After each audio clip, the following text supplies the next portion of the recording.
नमस्कार बच्चों, कैसे हैं आप सब लोग। आशा करती हूँ आप लोग बहुत अच्छे होंगे। मैं हूँ आपकी हिंदी व्याकरण की अध्यापिका। तो बच्चों, पिछले पाठ में हमने शब्द विचार पढ़ा था। आज हम पढ़ेंगे पाठ नंबर 4 शब्द रचना यानी कि वर्ड फॉर्मेशन, यानी कि शब्दों की रचना किस प्रकार की जाती है। यहाँ देखिए बच्चों, शब्द रचना वर्ड फॉर्मेशन। रचना की दृष्टि से शब्द 3 प्रकार के होते हैं, रूढ़, यौगिक तथा योग रूढ़। शब्द रचना के लिए मूल या रूढ़ शब्दों में उपसर्ग या प्रत्यय लगाए जाते हैं। उदाहरण देखिए बच्चों, जैसे कि श्रम शब्द है। श्रम शब्द से बने नवीन शब्द जैसे कि परि उपसर्ग लगाया तो परिश्रम हो गया। श्रम में इक प्रत्यय लगाया तो श्रमिक हो गया। इसी तरह परिश्रम बच्चों, परि उपसर्ग लगाया श्रम में और ई प्रत्यय लगाया तो क्या बन गया, परिश्रमी। इसी तरह श्रम में हमने जीव और ई प्रत्यय लगाया तो श्रमजीवी हो गया। उपसर्ग तथा प्रत्ययों के योग से श्रम शब्द से अनेक नवीन शब्द बनाए गए हैं। यह प्रक्रिया शब्द रचना कहलाती है, यानी कि शब्दों का निर्माण करना, नए नए शब्दों की रचना करना। नए शब्दों के निर्माण में उपसर्ग और प्रत्यय सक्रिय भूमिका निभाते हैं। आइए इन्हें एक एक करके पढ़ते हैं। पहला देखिए बच्चों, उपसर्ग यानी कि प्रीफिक्स क्या होते हैं। सबसे पहले हम इसकी परिभाषा जानते हैं। उपसर्ग वे शब्दांश है जो किसी शब्द के पहले जुड़कर उसके अर्थ में विशेषता उत्पन्न कर देते हैं या उसके अर्थ को बदल देते हैं। जैसे माता, तो बच्चों जो माँ है, यदि हमने इसमें माता का अर्थ हुआ बच्चों माँ। यदि हमने माता से पहले वी उपसर्ग लगा दिया तो विमाता हो गया, यानी कि सौतेली माँ। उपसर्ग जमा मूल शब्द। इसी तरह बच्चों देखियो अशांति। अशांति में बच्चों यहाँ उपसर्ग के प्रयोग ये शब्दों का अर्थ बदल गया है। बच्चों जो शांति है, यानी कि शांति शब्द होता है, अ लगा दिया तो इसका उल्टा अर्थ देने लगा। हिंदी में अपने उपसर्गों के अतिरिक्त संस्कृत व उर्दू फारसी से आए उपसर्गों का प्रयोग भी होता है। अधिकांश उपसर्ग संस्कृत से लिए गए हैं। संस्कृत के उपसर्ग तत्सम और तद्भव दोनों ही प्रकार के शब्दों में लगते हैं। यहाँ 3 प्रकार के उपसर्गों के प्रयोग से बनने वाले कुछ उदाहरण प्रस्तुत है। आइए इन्हें पढ़ते हैं। संस्कृत तथा हिंदी के उपसर्ग देखिए बच्चों एक एक करके। सबसे पहला उपसर्ग है प्रा, यानी जिसका अर्थ होता है अधिक, यश, गति या व्यवहार। तो बच्चों उपसर्ग के योग से बने शब्द प्रभाव, प्रबल, प्रचार, प्रत्यक्ष, प्रख्यात, प्रताप, प्रयोग, प्रसन्न आदि। परा उपसर्ग जिसका अर्थ है उल्टा या पीछे, पराधीन, पराजय, पराभव आदि। अपसर्ग जिसका अर्थ है बुरा, हीन, अभाव या विरुद्धता। अपयश, अपमान, अपशब्द, अपकार, अपव्यय आदि। सम उपसर्ग जिसका अर्थ है सामने या अच्छा, सम्मुख, सम्मान, सम्मति आदि। अनु उपसर्ग जिसका अर्थ है बच्चों पीछे, क्रम या समानता। अनुक्रम, अनुपात, अनुवाद, अनुकरण, अनुशासन आदि। अव उपसर्ग जिसका अर्थ है बुरा, हीन, नीचे या पतन। अवगुण, अवज्ञा, अवनति, अवशेष, अवकाश, अवतरण आदि। निर उपसर्ग जिसका अर्थ है बच्चों बाहर, निषेध या रहित। निर्वास, निर्गुण, निर्लज, निरपराध, निर्मल, निराकरण आदि। निस उपसर्ग जिसका अर्थ है रहित, नहीं या निषेध। निस्तेज, निस्संदेह, निस्तार, निश्चय आदि। दुर या दुस उपसर्ग जिसका अर्थ होता है बच्चों बुरा, कठिन, हीनता या निंदनीय। बनने वाले शब्द देखो दुर उपसर्ग से दुर्जन, दुर्गम, दुर्गुण, दुष्कर्म, दुस्साध्य, दुष्चरित्र, दुष्ट और आदि। वि उपसर्ग जिसका अर्थ होता है हीनता, भिन्नता या विशेष। वियोग, विभाग, विमुख, विकास, विदेश, विधवा, विशुद्ध, विवाद आदि। आ उपसर्ग जिसका अर्थ है सहित, तक और या विपरीत, जैसे कि आकर्षक, आगमन, आचरण, आजन्म, आरोहण, आकार, आरंभ, आक्रमण, आकाश, आमुख आदि। नि उपसर्ग जिसका अर्थ होता है बच्चों अभाव, अधिक, बाहर, निषेध, यानी कि नियुक्त, निदान, निवारण, निवास, निकृष्ट, निषेध आदि। कुछ और उपसर्ग देखिए बच्चों, जैसे कि अधि उपसर्ग जिसका अर्थ है ऊंचाई, श्रेष्ठता, समीपता, प्रधानता। अधिक, अध्यक्ष, अधिकृत, अधिनायक, अधिकार, अधिपति आदि। अति उपसर्ग जिसका अर्थ है अधिक या आगे, अतिरिक्त, अत्याचार, अधिकारी, अत्यंत आदि। सु उपसर्ग जिसका अर्थ है अच्छा, सुपुत्र, सुलभ, स्वागत, सुबोध आदि। अभि उपसर्ग जिसका अर्थ है और, सामने, पूर्ण, अधिक, समीप। अभिमुख, अभिमान, अभिप्राय, अभिलाषी, अभ्यास, अभिनव आदि। अ उपसर्ग जिसका अर्थ है अभाव या निषेध, अज्ञान, अलग, अथा, अछूता, अटल, अचेत आदि। अन उपसर्ग जिसका अर्थ है अभाव या निषेध, अनपढ़, अनहित, अनमोल, अनमेल, अनदेखी, अनजानी आदि। अध उपसर्ग जिसका अर्थ है आधा, अधपका, अधकचरा, अधखिला, अधखाया आदि। उन उपसर्ग यानी कि एक कम, 29, 19, 39, 49 आदि। औ उपसर्ग जिसका अर्थ है हीनता या निषेध, अवगुण, अवसर, अवघट आदि। को या कु उपसर्ग जिसका अर्थ है बुराई या नीचता, कपूत, कुचक्र, कठोर, कुढंग आदि। नि उपसर्ग जिसका अर्थ है अभाव या निषेध, निडर, निकम्मा, निठल्ला, निहत्था आदि। परा उपसर्ग जिसका अर्थ है सीमा से अधिक या उल्टा, पराजय, पराधीन, पराक्रम, पराकाष्ठा, परामर्श आदि। बिन उपसर्ग जिसका अर्थ है निषेध, बिन बोया, बिन खाया, बिन देखा, बिन ब्याया आदि। बच्चों अब हम पढ़ेंगे उर्दू के उपसर्ग। आइए देखिए, सबसे पहला है कम, यानी कि जिसका अर्थ होता है थोड़ा, कम उम्र, कम बख्त, कमजोर, कम सिन आदि। ना उपसर्ग जिसका अर्थ होता है नहीं या अभाव, ना समझ, नालायक आदि। खुश उपसर्ग जिसका अर्थ होता है उत्तम, खुश दिल, खुश नसीबी, खुश ख्याली, खुश किस्मत आदि। बद उपसर्ग जिसका अर्थ होता है बुरा, बदचलन, बदनाम, बदसूरत, बदतमीज, बदकिस्मत आदि। बे उपसर्ग जिसका अर्थ है बिना, बेरहम, बेईमान, बेचारा, बेनकाब, बेइज्जत आदि। ला उपसर्ग जिसका अर्थ है बिना, लाजवाब, लाचार, लावारिस, लापरवाह, लाइलाज आदि। हम उपसर्ग जिसका अर्थ है समान, हमदर्द, हम शक्ल, हम सफर, हम वतन, हमराह आदि। हर उपसर्ग जिसका अर्थ है प्रत्येक, हर तरह, हर दिन, हर रोज, हर पल, हर साल आदि।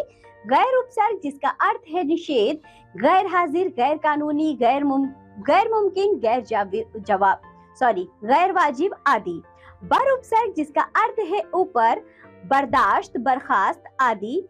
सर उपसर्ग जिसका अर्थ है मुख्य, सरकार, सरताज, सरपंच, सरगम, सरहद आदि। तो बच्चों ये थे उपसर्ग जिसमें हमने संस्कृत, हिंदी और उर्दू के उपसर्गों को पढ़ा है। आइए अब हम पढ़ेंगे शब्द रचना में प्रत्यय यानी कि सफिक्स। बच्चों ये क्या महत्व रखते हैं? सबसे पहले आप इसकी परिभाषा देखिए। शब्दों के अंत में जुड़कर उनके अर्थ में विशेषता या परिवर्तन लाने वाले शब्दांश को प्रत्यय कहते हैं। जैसे पंकज, पंक का अर्थ होता है बच्चों कीचड़, जो इसमें हमने प्रत्यय लगाया, जन्म लेने वाला। अन्य उदाहरण देखिए जैसे कि कुंभकार, कुंभ जमा कार, तो बच्चों कार इसमें प्रत्यय है। बल जमा हीन, तो बलहीन हुआ, हीन इसमें प्रत्यय है।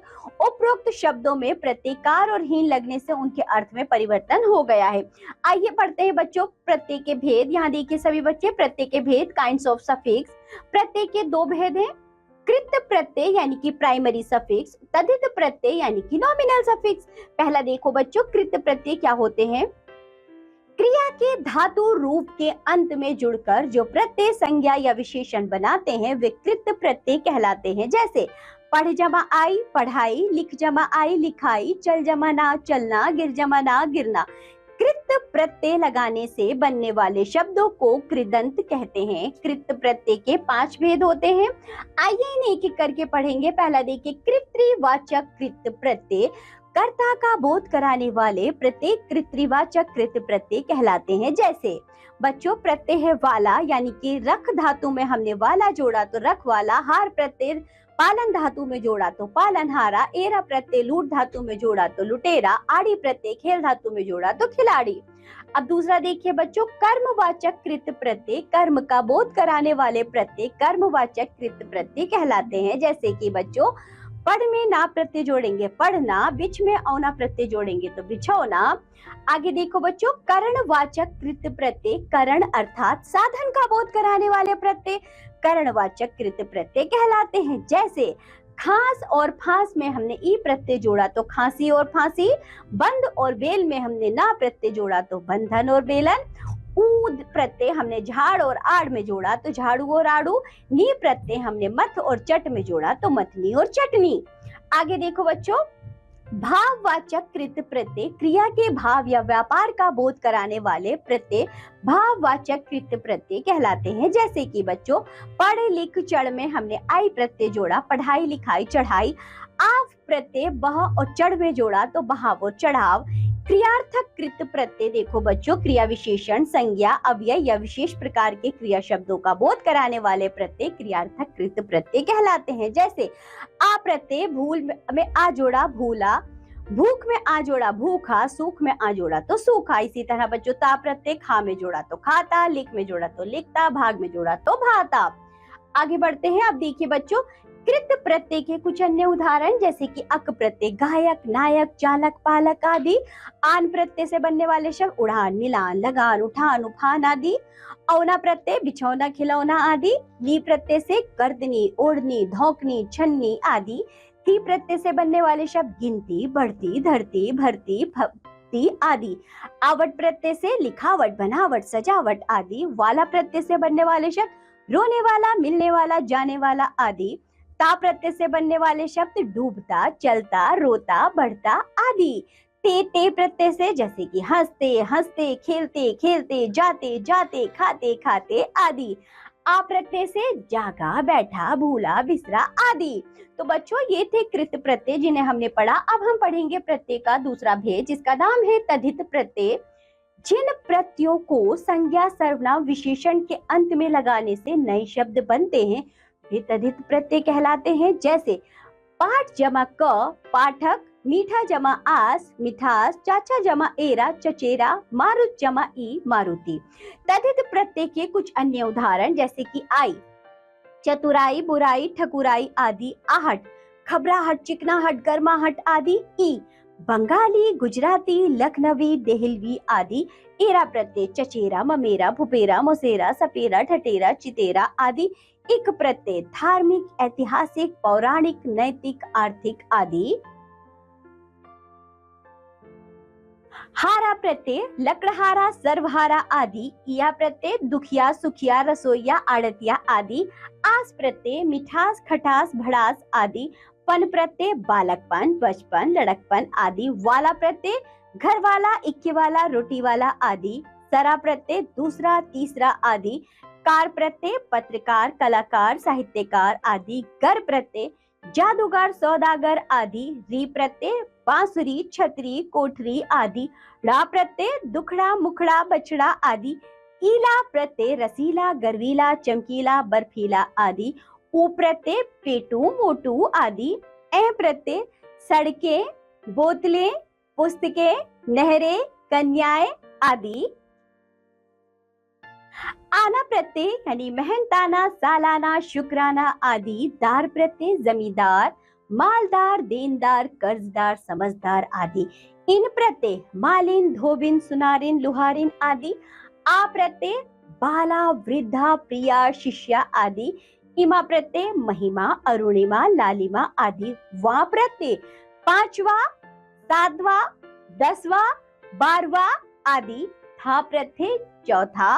ला प्रत्यय पहला, अगला, पिछला। वान प्रत्यय गुणवान, रूपवान, धनवान आदि। तो चलिए आगे बढ़ते हैं। अब देखिए बच्चों, उर्दू यानी कि अरबी फारसी के प्रमुख प्रत्यय कुछ इस प्रकार हैं जैसे कि ई खूनी, आसमानी। ची तोपची, खजांची, गिरी। नाक खतरनाक, खौफनाक, शर्मनाक, दर्दनाक। साज जिल्द साज, जाल साज, खड़ी साज। इयत इंसानियत, हैवानियत। बाज चालबाज, धोखेबाज, दगाबाज। दान पानदान, कलमदान, रोशनदान। आना रोजाना, मेहनताना, सालाना। गार गुनहगार, यादगार, रोजगार। गार मददगार, खिदमतगार। गिरी प्रत्यय दादागिरी, बाबूगिरी, चमचागिरी। पोष प्रत्यय मेजपोश, नकाबपोश, तख्तपोश। खाना प्रत्यय तोपखाना, दवाखाना, शराबखाना। गर प्रत्यय जादूगर, बाजीगर, कारीगर। खोर प्रत्यय रिश्वतखोर, आदमखोर। दानी प्रत्यय चूहेदानी, मच्छरदानी। वान प्रत्यय कोचवान, गाड़ीवान। आगे देखिए बच्चों, उपसर्ग और प्रत्यय का एक साथ प्रयोग। तो बच्चों अभी तक तो हमने प्रत्यय पढ़े, इससे पहले हमने उपसर्ग पढ़े थे। अब देखिए जरा कुछ ऐसे शब्द जिनमें उपसर्ग और प्रत्यय दोनों का ही प्रयोग होता है। जैसे कि बच्चों यहाँ सा उपसर्ग है, मूल शब्द है फ, और ता हमने प्रत्यय जोड़ा तो सफलता हुआ। इसी तरह स्व उपसर्ग तंत्र है, मूल शब्द, ता प्रत्यय जोड़ा तो स्वतंत्रता हुआ। अनु उपसर्ग करण है, मूल शब्द, यह प्रत्यय जोड़ा तो अनुकरणीय। सु उपसर्ग गंध, मूल शब्द में, इत प्रत्यय जोड़ा तो सुगंधित। अप उपसर्ग मान, मूल शब्द में, इत प्रत्यय जोड़ा तो अपमानित। बद उपसर्ग को नसीब, मूल शब्द में, ई प्रत्यय के साथ जोड़ा तो बदनसीबी।